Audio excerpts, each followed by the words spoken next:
पुलवामा शहीदों को लेकर एक बार फिर राजनीति शुरू हो चुकी है। राजस्थान में इस बार जिस पुलवामा शहीदों की वीरांगनाएं धरने पर है, उसको लेकर जो राजस्थान सरकार से द्वंद्व चल रहा है, ये धरना क्यों चल रहा है और क्या उनकी मांगे हैं, उसको लेकर अभी हमारे साथ एबीपी न्यूज़ के साथ है राज्य सरकार के सैनिक कल्याण सलाहकार समिति के अध्यक्ष मानवेंद्र सिंह जी। जी सर, बताइए कि क्या मांगे हैं और क्या पूरी नहीं हो पा रही है?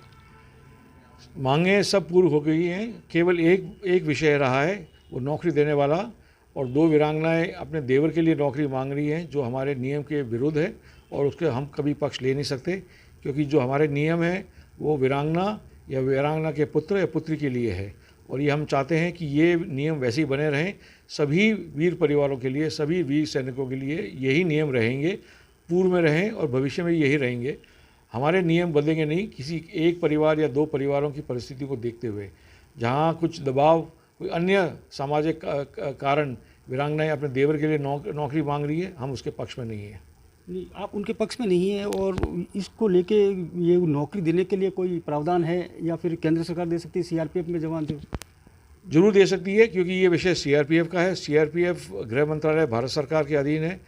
यदि आर्मी का होता तो मैं आपको स्वयं कह देता कि नहीं हो सकता, क्योंकि भारत सरकार रक्षा मंत्रालय में कोई ऐसा प्रावधान नहीं है कि वीर सैनिक की जगह उसके किसी और को नौकरी दी जाए, परंतु गृह मंत्रालय का विषय है। गृह मंत्रालय में जो सीआरपीएफ का जो एक्ट है, बीएसएफ का जो एक्ट है, उसमें प्रावधान है किसी एक परिजन को नौकरी दी जाए, और भारत सरकार गृह मंत्रालय से संपर्क करके, किरोड़ी जी एक बहुत वरिष्ठ राजनेता हैं और राजनीतिक खिलाड़ी हैं, वो जानते हैं कि वो भारत सरकार गृह मंत्रालय में कहाँ घंटी लगानी, तो वहाँ संपर्क करके ये विषय वहाँ ले जा सकते हैं।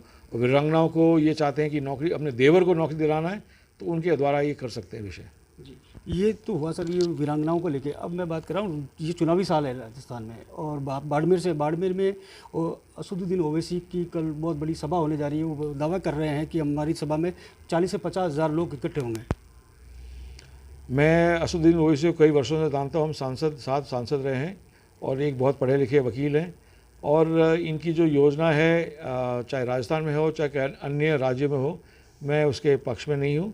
और विशेषकर बाड़मेर में जो परिस्थितियाँ हैं उससे वो भी परिचित हैं, मैं भी परिचित हूँ, और यदि उनको कुछ कहना हो तो मैं डायरेक्ट उनको कहूँगा।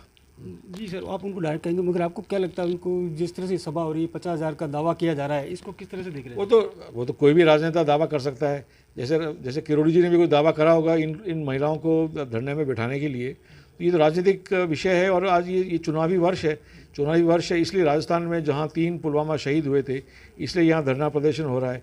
अन्य जो 37 जो शहीद हुए, और अन्य राज्यों में धरना प्रदर्शन नहीं हो रहा, क्योंकि वहाँ नियम भी वही सेम ही है, नियम कोई बदले नहीं है, क्योंकि वहाँ चुनाव नहीं है, इसलिए ये विषय वहाँ नहीं आया।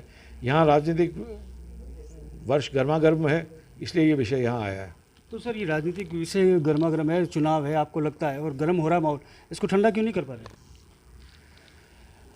इन वीरांगनाओं को लेकर तो हम ठंडा नहीं कर सकते, नियम तो वही रहेंगे।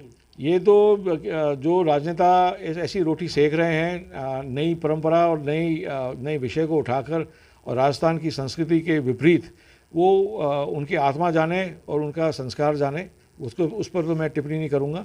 और अन्य जो विषय हैं उसके समाधान के लिए तो हम वैसे भी सक्रिय हैं। एबीपी न्यूज़ से बातचीत करने के लिए बहुत बहुत धन्यवाद। सबसे बड़ी बात है कि जो वीरांगनाओं को लेकर जो राजनीति हो रही है, उनके लिए खास संदेश है। जोधपुर से करणपुरी, एबीपी न्यूज़।